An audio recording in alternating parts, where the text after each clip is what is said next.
मैं न्यूज 18 वालों से ना लोकेशन का पता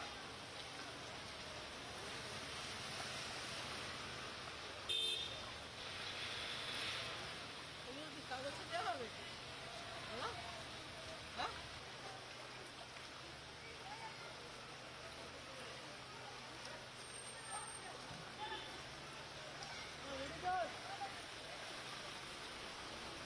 पानी आ रहा है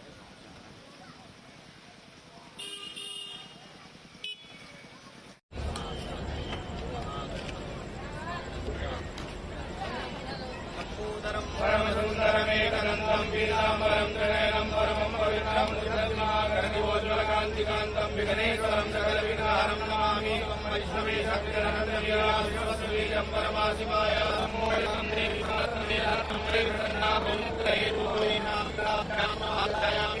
नमस्कारं करोमि सर्वोपचारे नमस्कारान् समर्पयामि नमो देव्यै महादेव्यै शिवाय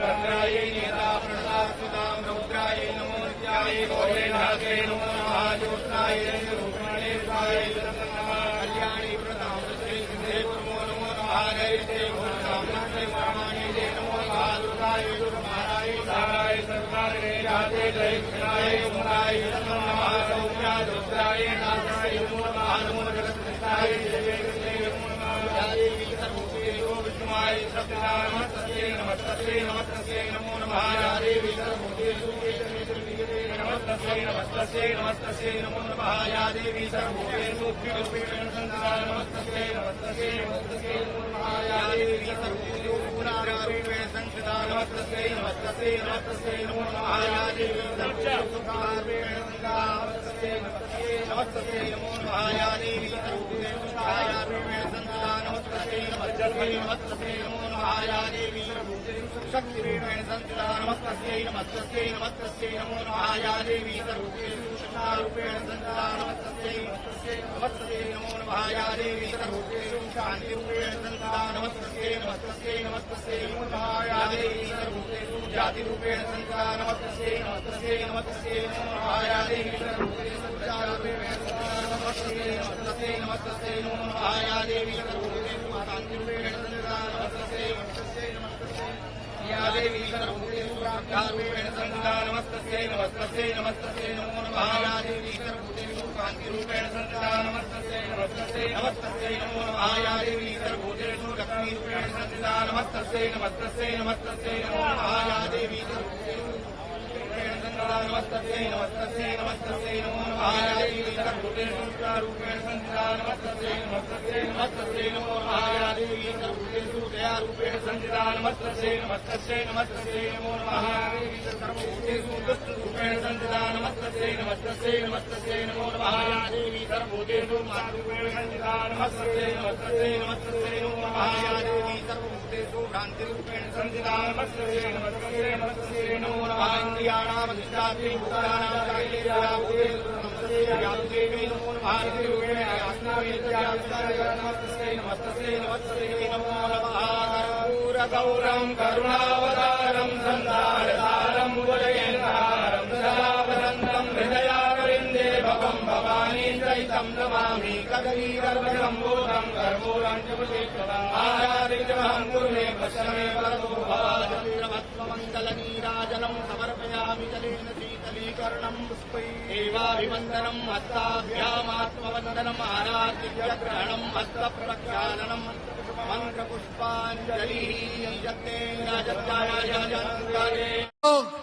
काम की बात करते हैं और प्रधानमंत्री जी की भाषा का स्तर इतना गिर चुका है कि कोई भी परिवार का लोग बैठ करके उनका भाषण नहीं सुनना चाहता, कोई भाषण नहीं सुनना चाहता। क्या बात करते हैं? मंदिर, मस्जिद, मछली, मटन, मुजरा, ऐसी ऐसी बातों का वो जिक्र करते हैं। ये उनके लिए मुद्दा है।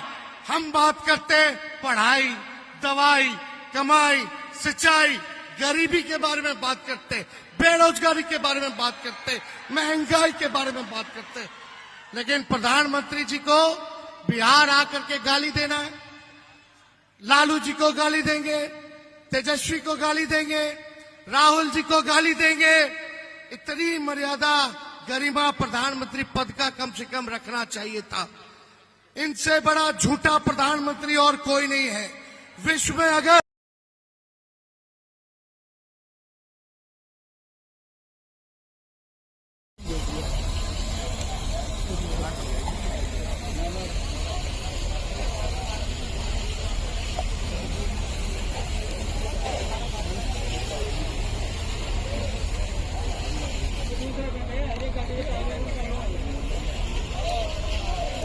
आप कहाँ पे होता है वीडियो पंप के पास से 20-25 गाड़ी आ चुकी है। फोटो लेके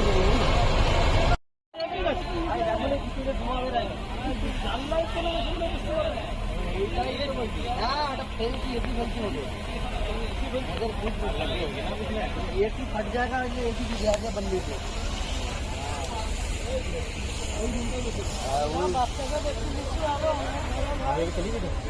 सबको उतार के मैंने उधर उतार के गली में खड़ा करके मैं स्कूटी में बैठे उतर गया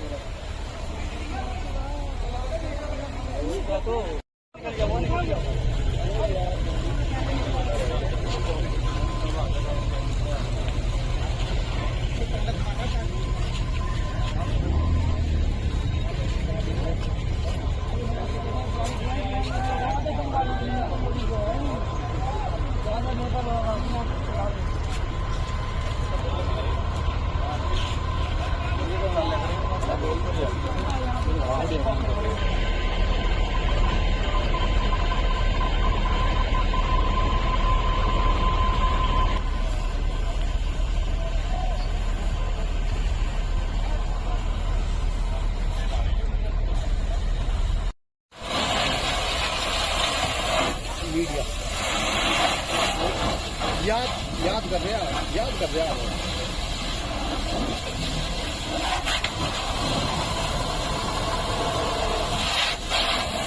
एक आदमी को कर देंगे क्या लाभ है या वहीं पर भेज दूं।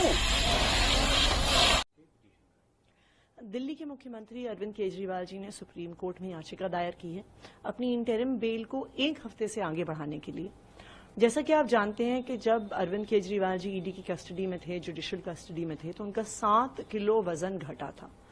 जब वो बाहर भी आए हैं तो डॉक्टर्स की जांच के बाद इसका अभी कारण समझ में नहीं आया है, ना ही वो वजन फिर से उनका बढ़ा है। डॉक्टर्स ने जब टेस्ट कराए तो उनके कीटोन लेवल्स बहुत हाई निकले हैं। ये unexplained weight loss, sudden weight loss, ketones level का हाई होना किसी सीरियस बीमारी का इंडिकेटर हो सकता है, जिसमें किडनी की सीरियस प्रॉब्लम्स, यहां तक कि कैंसर जैसी बीमारी भी हो सकती है। तो डॉक्टर ने सजेस्ट किया है, मैक्स के डॉक्टर्स ने मुख्यमंत्री के चेकअप किए थे और उन्होंने एक एक्सटेंसिव हेल्थ चेकअप के लिए सजेशन दिया है। ये चेकअप इसलिए भी अभी इमीडिएटली जरूरी है क्योंकि जो ये सीरियस बीमारियां होती हैं उनका अर्ली डिटेक्शन बहुत इंपॉर्टेंट होता है। अर्ली डिटेक्शन होता है, बीमारी जल्दी पकड़ी जाती है तो इलाज जल्दी शुरू होके इंसान की तबीयत जल्दी ठीक हो सकती है। लेट डिटेक्शन होता है तो बीमारी आगे की स्टेजेस पर प्रोग्रेस कर सकती है। 30 तारीख तक अरविंद केजरीवाल जी कैंपेन में व्यस्त हैं, उसी के लिए उन्हें जमानत मिली है। तो मानसून यूजुअली 1 जून को केरल के पास पहुंचता है।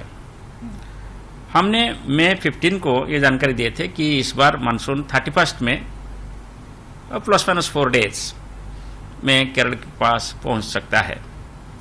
आज फिर और एक अपडेट हम दिए हैं मानसून के बारे में कि साउथ ईस्ट मानसून केरल तट को आने के लिए और नॉर्थ ईस्टर्न स्टेट्स को आने के लिए अगले 5 दिन में फेवरेबल कंडीशंस यानी अनुकूल वातावरण डेवलप होगा जी। इसका मतलब है कि नॉर्मल डेट के आसपास मानसून पहुंचेगा।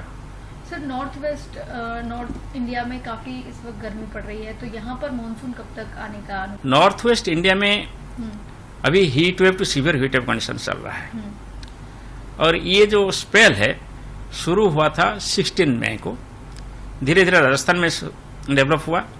इसके बाद Gujarat, Punjab, Haryana, Chandigarh, Delhi, west UP, even some parts of Jammu और मध्य प्रदेश को स्प्रेड हुआ है।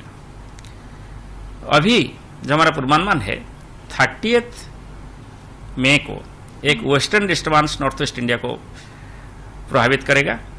इसके वजह से अरेबियन सी में भी मॉइस्चर नॉर्थ ईस्ट की तरफ आने की संभावना है। इसको देखते हुए हम आज पूर्वानुमान किए हैं कि 29 तारीख तक ये heat wave to severe heat wave condition जारी रहेगा और 30 तारीख से ये कंडीशन में इम्प्रूवमेंट होगा, यानी हीट वेव कंडीशंस रिड्यूस होगा। मानसून तो बहुत दूर है अभी, यूजुअली 29 जून होता है नॉर्मल डेट दिल्ली में मानसून पहुंचने के लिए, इसलिए इसके साथ और इंडिया टीम तो 1 तारीख में ही मीटिंग कर दिया था। मैंने बोला देखो 1 तारीख मैं नहीं जा सकती हूँ कि हमारा इधर में 10 सीट का चुनाव है। वो दिन पंजाब में भी चुनाव होना है लगता है, वो दिन और सारी जगह में चुनाव है, यूपी में भी है। चारों यूपी तो उसका स्टेट है लेकिन अखिलेश है, बिहार में भी है। और चुनाव चलते हैं 6 बजे तक, जो लाइन में खड़ा होता है उसका वोट खत्म होना रात 10 बज जाता है। तो हम कैसे छोड़ के चले जाएगा? एक साइड में साइक्लोन रिलीफ सेंटर और एक साइड में इलेक्शन। हमको सब कुछ करना पड़ेगा, लेकिन my priority is the relief my priority is the relief centre. उसको देखना, उसको घर बना के देना, उसको मदद करना, आज उसको लिए रिलीफ का काम करना। हम पूरा इधर में मीटिंग कर रहा है लेकिन मेरे को दिल उसका साथ पड़ा है। ये भावना का बात है। सपने बहुत देख रहे राहुल गांधी। 19 में भी यही कहा था ना, कितनी बेशर्मी भरी बात कही थी। राहुल गांधी, आप नरेंद्र मोदी की ईमानदारी से तुलना करेंगे अपनी, उनके एक दाग नहीं है और आप खुद दागदार हैं और सारे आपके साथी। कोई सजा हो गई, कोई जेल के अंदर है, इस तरह की बातें नहीं करें। राहुल गांधी हताश हैं और हताश हैं तो परेशान हैं। आज देखिए वो भी आए, आज मोहन यादव आए, देखिए मेरे क्षेत्र में क्या सभा हुई, क्या उत्साह है। राहुल गांधी प्राइम मिनिस्टर बनने वाले हैं, तेजस्वी बनने वाले हैं, कौन बनने वाले हैं? कौन, उनका विजन क्या है देश के लिए? कोई आर्थिक नीति है? कुछ नहीं, कुछ छोड़ दीजिए। कभी संविधान लेके चलते हैं, संविधान 2 दिन चला तो आजकल एक नया जुमला शुरू कर दिया, छोड़ दीजिए। ये जुमले वालों की पार्टी है। ये देश नरेंद्र मोदी के साथ चलना चाहता है, विकासशील देश को और आगे बढ़ाने। लगातार ये भी कह रहे हैं कि इस बार खटाखट इंडिया गठबंधन में वोट गिर रहे हैं। नया शब्द निकालते हैं, खटाखट, पटापट। तो राहुल गांधी का 4 तारीख को जनता कर देगी चटाचट चटाचट। किस तरीके हमारे आपके लिए खुशियों का दिन, सुनहरा दिन और आपके लिए फ्रीडम ऑफ प्रेस का दिन है। कहते हैं आरक्षण बचाओ, वो कहते हैं आरक्षण इंडिया अलायंस के लोग गलत। देखिए ये जो बात कह रहे हैं कि मैं आखिरी जो दिल्ली वाले और यूपी वाले जो कह रहे हैं कि अपनी जान दे देंगे या जान, वो डायलॉग मुझे नहीं याद आ रहा है, लेकिन डायलॉग कुछ इस तरह का है कि वो कहते हैं हमारी जान चली जाएगी लेकिन आरक्षण पिछड़ों का नहीं छीनने देंगे। सच्चाई ये है, न उनकी जान जा रही है, न वो जान जोखिम में कर रहे हैं। इन्होंने पिछड़े, दलित और आदिवासियों का आरक्षण छीना है। पी का मतलब है पीडीए, पी से पूर्वांचल भी है, पी से प्रोग्रेसिव भी है। तो पीडीए जो है परिवार वो प्रोग्रेसिव है, पीडीए परिवार में पूर्वांचल शामिल है।